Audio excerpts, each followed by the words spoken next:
హల్లెలూయా. దేవుని మహిమ కలుగును గాక. ఆరాధనలోకి వెళ్ళిపోదాం మనందరూ కూడా. ఆయన తోడు ఎవరెవరికి ఉన్నారు? నిజంగా దేవుణ్ణి తోడుగా చేసుకున్నాం, దేవుని తోడు మాకుంది అన్నవారు మీ చేతులు ఎత్తి చూపిస్తారా అండి?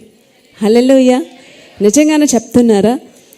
దేవుడు మనకు తోడు ఉండబట్టే నిజంగానే ఈరోజు ఆయన సన్నిధిలో మనం ఉన్నాం. బయట ప్రపంచం, చుట్టూ ప్రపంచం, ఇప్పుడు అన్న మాట్లాడారు కదా, భూకంపాలు, వరదలు, ఒకరినొకరు చంపుకోవడం, ఇదంతా కూడా లోతు దినాల్లో జరిగినవి ఇప్పుడు మన దినాల్లోకి వచ్చేసాయి. పరిస్థితులు చూస్తే ఎవరిలో ఏ విధమైన కఠినత్వం వస్తుందో తెలియట్లేదు. ఇలాంటి పరిస్థితిలో దేవుడు మనకు తోడై ఉంటే మనకి భయమేలా, కష్టమేలా కదండి, చింత ఎలా, దిగులేలా. దేవుడు మనతో ఉంటే చింత ఎలాట, దిగులేంట, భయం ఎందుకు అని ఇన్ని పదాలు ఉన్నాయి. అంటే దేవుడు మనతో ఉంటే మనకు చింత ఉండదట, భయం ఉండదట, దిగులు ఉండదట. కష్టంలో నష్టంలో ఆయన మనతో ఉంటారట. ఏ మనిషి ఉండరు. ఒక కష్టంలో ఒక నష్టంలో భార్యాభర్తలు, కుటుంబం అన్నవారు కుటుంబంగా కలిసి ఉంటారు కానీ ఏదైనా ఆపద హఠాత్తుగా వచ్చింది అనుకోండి, భర్త పక్కనున్నా సరే భార్యని రక్షించలేరు. ఒక ఆపద హఠాత్మని వచ్చింది అనుకోండి, భార్య పక్కనున్నా సరే భర్తని రక్షించలేదు. అలాంటప్పుడు ఎవరు మనం రక్షించగలరు? దేవుడే మనం రక్షించగలరు. పిట్బుల్ అని మొన్న కుక్క, ఏదో డాగ్ చూసారా, పంజాబీ వైఫ్ అండ్ హస్బెండ్ని ఎంతమంది చూసారో, కానీ చూస్తేనే చాలా వణుకు వస్తుంది. ఇద్దరిని కూడా ఎంత భయంకరంగా అటాక్ చేసింది అది. వాళ్ళు పాపం ఒక రియల్ ఎస్టేట్ వ్యాపారం మీద ఇల్లు కొనుక్కోవడానికి వెళ్ళారు. ఈలోగా ఆ డాగ్ బయటకు వచ్చి ఇద్దరు భార్యాభర్తల్ని ఎలాగా భయంకరంగా అటాక్ చేసిందంటే చూస్తే మనకి భయం వేస్తుంది. ఒకళ్ళనొకళ్ళు కాపాడుకోవాలనుకుంటున్నారు. పాపం ఒకళ్ళనొకళ్ళు పట్టుకుంటున్నారు. ఆమెను రక్షిస్తామంటే ఈయన కరిచేస్తుంది, ఈయన రక్షిస్తామంటే ఆమెను కరిచేస్తుంది. ఎక్కడికక్కడ బ్లడ్, ఎన్నో కుట్లు పడ్డాయంటే ఒంటి నిండా కుట్లే. అలాంటి పరిస్థితులు చూస్తే ఇలాంటి ఆలోచనలు వస్తుంటాయి. దేవుడు తోడు లేకపోతే మనకి అమ్మ చాలాసార్లు చెప్తారు, దేవుడట మనల్ని రక్షించకపోతే, దేవుని తోడు మనకు లేకపోతే చిన్న చీమ కుడితే చచ్చిపోతామట. ఒకవేళ దేవుడు మనకు తోడై ఉంటే నడి సముద్రంలోనైనా సరే చక్కగా మనం ఒడ్డుకు వచ్చేస్తామంట. అది దేవుని తోడుకున్న శక్తి. హల్లెలూయా, హల్లెలూయా. ఇప్పుడు ఆరాధన చేసుకుందామా? దేవుని స్తుతిద్దాం ప్రతి ఒక్కరు కూడా. నీవు నా తోడు ఉన్నావయ్యా, నాకు భయమేలా. కొయరు కూడా వస్తారు దయచేసి. నాకు దిగులేనని ఎంతమంది దేవుని తోడుగా ఉంచుకున్నారో అందరూ ఈ పాట ఆత్మపూర్ణలే పాడతారు. ఎంతమంది దేవుని తోడుగా మీ కుటుంబాల్లో ఉంచుకున్నారో. నా భర్త ఉన్నాడు, భార్య ఉంది, బిడ్డలు ఉన్నారు, కానీ వీరొక సమయం వచ్చినప్పుడు నన్ను రక్షించలేరు. నన్ను రక్షించే దేవుడు నాకు తోడై ఉండాలి అనుకున్న ప్రతి ఒక్కరూ కూడా ఆరాధనలో ఏకీభించాలి. ఈ పాట ఆత్మపూర్ణులై పాడి దేవుని స్తుతించాలి. దేవుని స్తుతిద్దాం ప్రతి ఒక్కరు కూడా.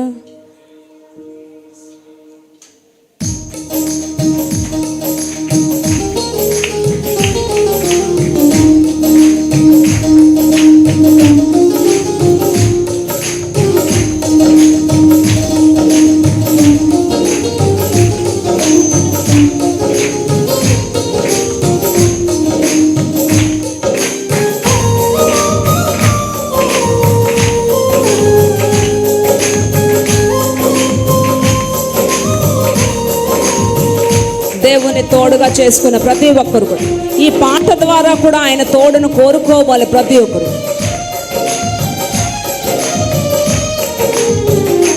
నువ్వు నా తోడు ఉన్నావయ్యా, నాకు భయమేలనా యేసయ్యా. నీవు నాలోనే ఉన్నావయ్యా, నాకు దిగులేలనా యేసయ్యా. మరలా ఒకసారి నీవు నా తోడు పాడుతున్నారండి. దేవుని తోడుగా చేసుకున్న ప్రతి ఒక్కరు ఈ మాట చెప్పాలి. నీవు నాలోనే ఉన్నావయ్యా, నాకు దిగులేలనా యేసయ్యా. నాకు భయమేలా, నాకు దిగులేలా, నాకు చింతేలా, నాకు భీతి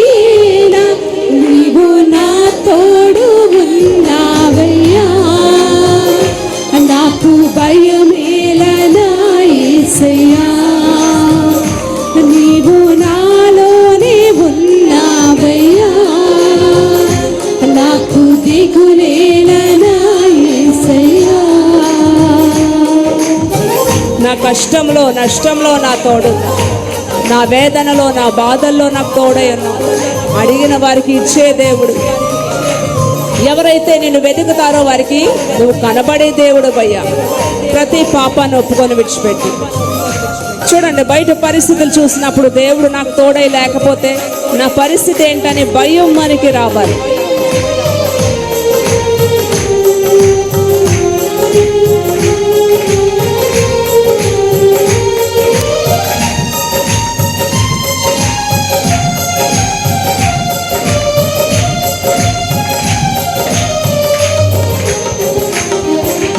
నష్టములో నా తోడు ఉన్నావు, వేదనలో నా చింత ఉన్నావు. నష్టములో నా తోడు ఉన్నావు, వేదనలో నా చింత ఉన్నావు. అడిగిన వారికి ఇచ్చేవాడవు, వెదకిన వారికి దొరికేవాడవు. అడిగిన వారికి ఇచ్చేవాడము, వెతికిన వారికి దొరికేవాడు. తట్టిన వారికి తలుపులు తెరిచే దేవుడవు, తట్టిన వారికి తలుపులు తెరిచే దేవుడవు. దేవా దేవా నీకే స్తోత్రం చెప్పాలి ప్రతి ఒక్కరు. దేవా దేవా నీకే స్తోత్రం. ఎంతమందినైతే దేవుడు కాపాడుతున్నాడు, మీరందరూ కృతజ్ఞత కలిగి చెప్పాల్సింది మాట. దేవా దేవా నీకే స్తోత్రం, నీవు నా తోడు ఉన్నావయ్యా. నాకు భయమేలనా యేసయ్యా, నీవు నాలోనే ఉన్నావయ్యా. నాకు దిగులేలనా యేసయ్యా. నా వ్యాధులలో బాధలలో రక్షణలో సంరక్షకుడిపై నాకు తోడున్నావయ్యా. నేనే సత్యము, నేనే జీవము, నేనే మార్గము అని పలికిన దేవా, నీవు నా తోడు ఉన్నావయ్యా. నా తోడు ఉండబట్టే ఈరోజు నేను బ్రతికే ఉన్నానయ్యా. నా తోడును ఉండబట్టే నేను బయటికి వెళ్ళి క్షేమంగా వస్తున్నానయ్యా. కృతజ్ఞత కలిగిన వారు ఆరాధన చేయండి.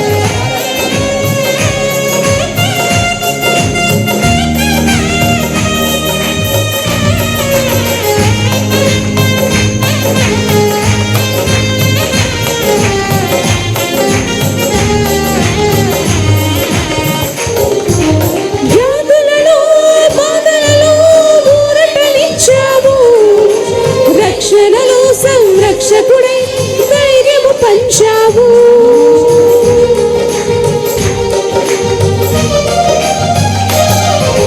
వ్యాధులలో బాధలలో ఊరటనిచ్చావు.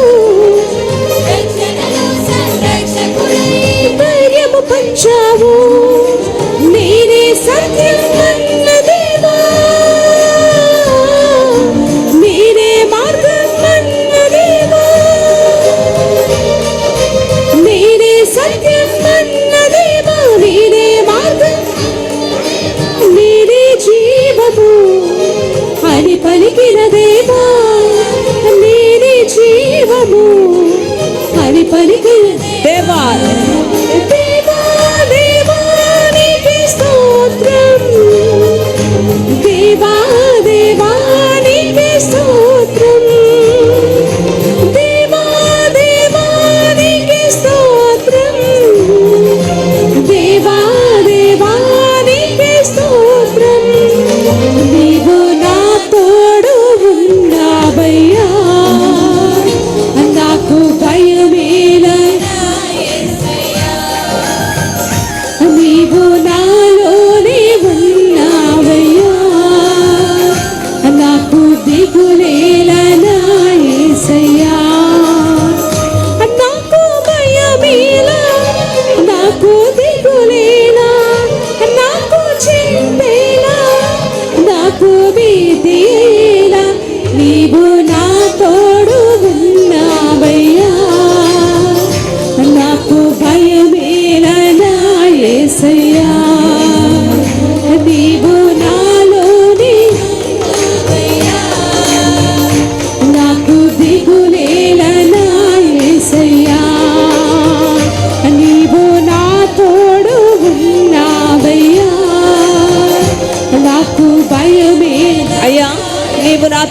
బట్టి ఈరోజు సురక్షితంగా ఉన్నానయ్యా. నాలో ఉన్నావయ్యా. నా యేసయ్యా, దేవా దేవా నీకే స్తోత్రం. చెప్పాలి. దేవా దేవా కృతజ్ఞత కలిగిన ప్రతి ఒక్కరూ చెప్పాలి. మరలా చెప్దామా? స్తోత్రం చెప్దాం. థ్యాంక్ యూ యేసయ్యా. మరలా దేవా దేవా నీకే స్తోత్రం. ఈరోజు సురక్షితంగా నేనున్నాను. బయట ప్రపంచమంతా ఘోరంగా మరణాలు ఏడుస్తున్నారు. కుటుంబాల్లో శాంతి లేదు, సమాధానం లేదు, కుటుంబంలో నెమ్మది లేదు. కానీ ఈరోజు నెమ్మది నాకు ఇచ్చావు. ఈరోజు నాకు శాంతి ఇచ్చావు, సమాధానం ఇచ్చావు. నీ మందిరంలో ఉండి ఆరాధన చేసే భాగ్యాన్ని ఇచ్చావు. అందుకు నీకు స్తోత్రం అయ్యా. దేవా దేవా నీకే స్తోత్రం. దేవా దేవా నీకే స్తోత్రం. దేవా దేవా నీకే స్తోత్రం. దేవా దేవా నీకే స్తోత్రం. గట్టిగా చెప్పండి కూడా దేవనిస్తున్నాం. నీ మందిరంలో ఉండి నేను స్తుతించానంటే ఈరోజు నీ కాపుదల నాకు ఉంది కాబట్టి. ఈరోజు చూడండి, చాలామంది రావాలనుకున్నా రాలేరు దేవుని సన్నిధి. ఆదివారం అనేది చాలా పరిశుద్ధమైనది. దేవుడు దానికి చాలా విలువిచ్చాడు. మొక్కళ్ళ మీదకి వెళ్దామండి. చాలా విలువిచ్చాడు ఈ యొక్క పవిత్రమైన ఈ దినానికి, పునరుద్ధాన దినానికి చాలా విలువనిచ్చాడు. 6 రోజులు దేవుడు కష్టపడి సృష్టిని అంతటినీ చేశారు. 7వ దినమట ఆయన విశ్రమించారు. ఆది కాండంలోని క్రొత్త నిబంధనలో చూస్తే ఆదివారం విశ్రాంతి దినం, పరిశుద్ధంగా ఆచరించండి అని ఉంటుంది. ఎంతమంది అండి పరిశుద్ధంగా ఆచరిస్తున్నారా? దేవుని సన్నిధికి సమయానికి వస్తున్నారా? పరిశుద్ధంగా ఆచరించడం అంటే ఏంటి? మనం దేవుని సన్నిధికి వెళ్ళే పరిస్థితి అవ్వచ్చు, ఆయన సన్నిధిలో ఉండి మన ఆలోచనలు అవ్వచ్చు, ఆయన సన్నిధిలో మనం కూర్చునే విధానం అవ్వచ్చు.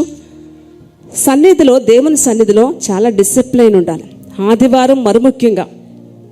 ఈ కొద్ది దాంట్లో నువ్వు నమ్మకంగా ఉన్నావు కాబట్టి ఏం చెప్తున్నారు అక్కడ? గొప్ప వాటి యందు నీకు అధికారిగా నేను నియమిస్తున్నాను.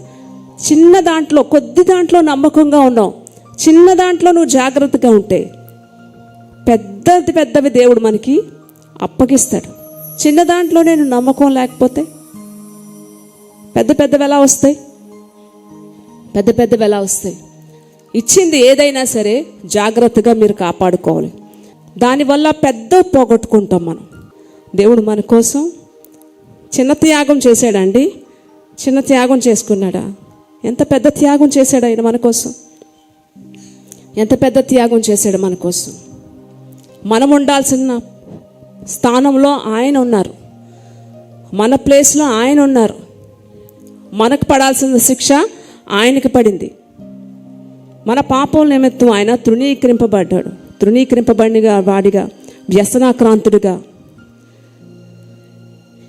తన స్వరూపమైన సొగసైనను లేకుండా రిక్తుడిగా మారిపోయాడట. దేనికోసం? ఎవరి కోసం? మన పాపల నిమిత్తం ఆయన పరిహారము చెల్లించారు. ఆయన మీ కోసం ఆయన పే చేశారు, సిలువలో పే చేశారు. ఆయన మీరు చెల్లించాల్సింది ఆయన పే చేశారు సిలువలో. మనకి వేయాల్సిన సిలువ ఆయనకి పడింది. గుర్తుంటుందా? ఈ మాటలు గుర్తొస్తున్నాయా? ఒక ఊర్లోనట ఒక కుంటి ఆయన ఉండేవాడట. కర్రలు పెట్టుకొని కుంటిగా నడుస్తూ ఉండేవాడట. కాళ్ళు 2 ఇరిగిపోయి కర్రలతో నడుస్తుంటే ఆయన్ని కొంతమంది మగపిల్లలు ఆట పట్టిస్తూ ఉండేవారట. ఆయన పేరు బోస్. ఆయన ఆట పట్టిస్తూ ఉంటారు. ఊర్లోకి వస్తూ కుంటుకొని వస్తుంటే మగపిల్లలందరూ ఆయన్ని ఎగతాళి చేస్తూ ఆట పట్టిస్తూ ఆయన పేరు బోస్ అయితే కుంటి బోస్ అని చెప్పి నవ్వుతూ ఉండేవారట. అందులో ఒక అబ్బాయి అనిల్ అని చెప్పి ఆ అబ్బాయి ఇంకా ఎక్కువగా హేళన చేస్తూ ఉంటాడట. నువ్వు కుంటివాడు, నీ పేరు బోస్ అని చెప్పి వేళాకోళం చేస్తూ ఉండేవాడట. ఒకరోజు ఈ అనిల్ అనే అబ్బాయి ఇంటి మెట్లే ఎక్కుతున్నాడట, ఈ యొక్క కుంటి బోస్ అనే వ్యక్తి. కుంటుకొని ఎక్కుతున్నాడట. అప్పుడు ఈ అబ్బాయి అంటున్నాడట, నిన్ను అన్నానని చెప్పి మా అమ్మకి చెప్పడానికి వెళ్తున్నావా నువ్వు? మెట్లకి ఏం పర్లేదు చెప్పుకో, నాకేం భయం లేదు, నీ పేరు అదే పేరు అని చెప్పి మళ్ళీ నవ్వుతున్నాడట. అయితే ఈ వ్యక్తి ఏమీ అనుకోకుండా లోపలికి వెళ్ళిపోయాక ఆ మాటలు విన్న వాళ్ళ అమ్మ లోపల నుంచి వచ్చిందట. వచ్చి, బాబు చూడు, ఈ వ్యక్తిని కుంటివాడు అని అంటున్నావు కదా, కుంటి బోస్ అని ఎక్కిరిస్తున్నావు కదా, అసలు ఏం జరిగిందో తెలుసా? నువ్వు 2 సంవత్సరాలు అప్పుడు ఆడుకుంటూ రోడ్డు మీదకి వెళ్ళిపోయినప్పుడు ఒక బస్సు ఫాస్ట్గా వచ్చి నిన్ను గుద్దేయాల్సింది. అలాంటి సమయంలో ఈ కుంటి బోస్ అంటున్నావు కదా, అప్పటికి ఆయన కాళ్ళు చాలా బాగున్నాయి, చక్కగా పనిచేసుకునే వ్యక్తి.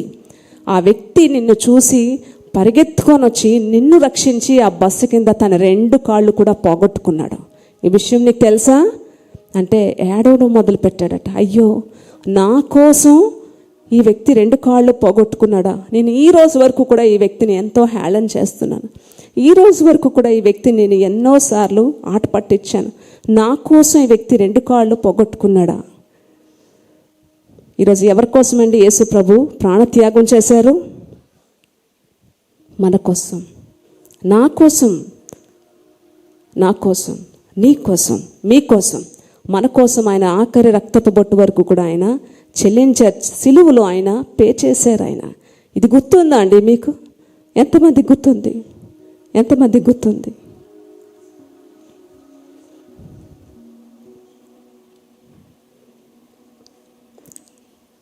ఎనలేని పాపినని కనుగొంటివి, నీ జనములో చేర్చి నన్ను ప్రోచితివి. కృతజ్ఞతతో ఆరాధించండి. 2 చేతులు పైకెత్తి ప్రోచితివి, విన్నావు నాకు విన్నపములు, విన్నావు నాతో విన్నపములు, మన్నించినావు స్తుతింతుదే. కృతజ్ఞత కలిగిన వారు ఇన్ మై సీట్, నా స్థానంలో, హల్లెలూయా, నా కోసం ఆయన సిలువ, నా కోసమే ఆయన రక్తం చెందించారు. కృతజ్ఞత కలిగిన వారు అందరూ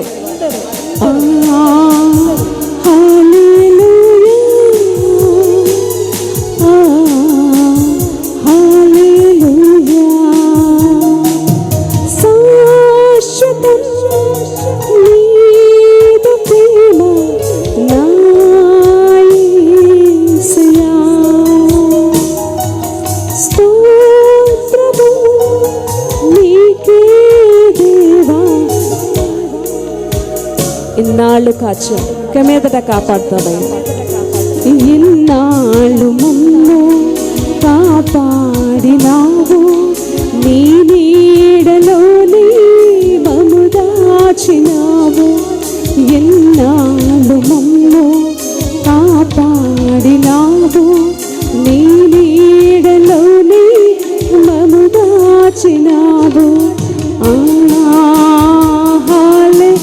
ఎవ్వరు కూడా చేతులు ఎత్తడానికి కానీ, ఆయన నోటితో ఆరాధన చేయడానికి కానీ, కన్నీళ్ళు కార్చడానికి కానీ సిగ్గుపడకూడదండి.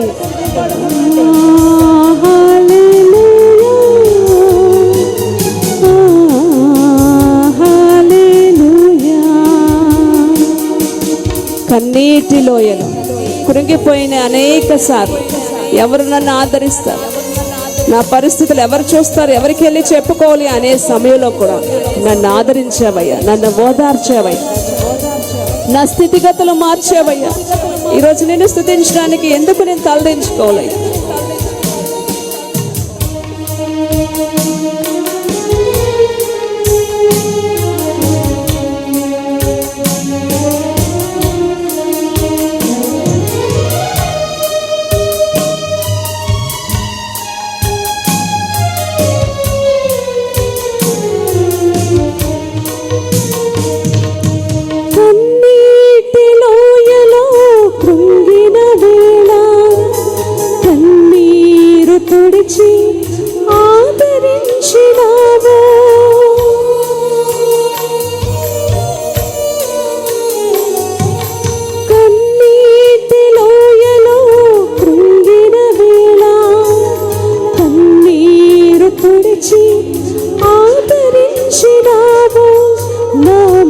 మనసుల నెమ్మది గల శాంతి నొసగి, నా మనసుల నెమ్మది గల శాంతి నొసగి, మన్నించినావు స్తుతింతు దేవా.